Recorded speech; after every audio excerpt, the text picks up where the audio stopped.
Welcome to the Banker Lamp. Please enjoy the video. In this video, I will explain how to make canned corned beef and cabbage. First, let's gather our simple ingredients. You'll need one 12-ounce can of corned beef, a small head of cabbage, and about 3 medium potatoes. Don't forget 1 large onion, 4 cups of beef broth, and some salt and pepper to taste. This dish is incredibly easy and satisfying, perfect for a quick meal. Now, let's get our ingredients ready. Start by dicing your 3 medium potatoes into roughly 1-inch cubes.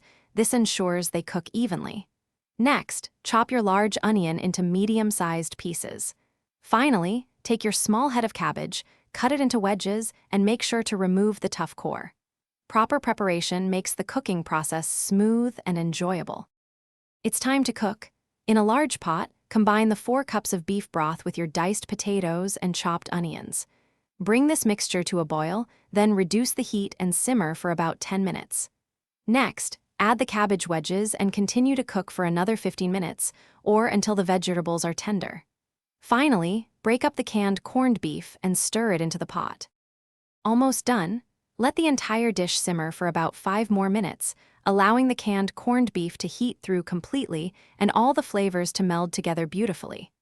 Before serving, taste and adjust the seasonings with a little more salt and pepper if desired. Serve this comforting meal hot in bowls, perhaps alongside some crusty bread for dipping. Enjoy your delicious, easy dinner.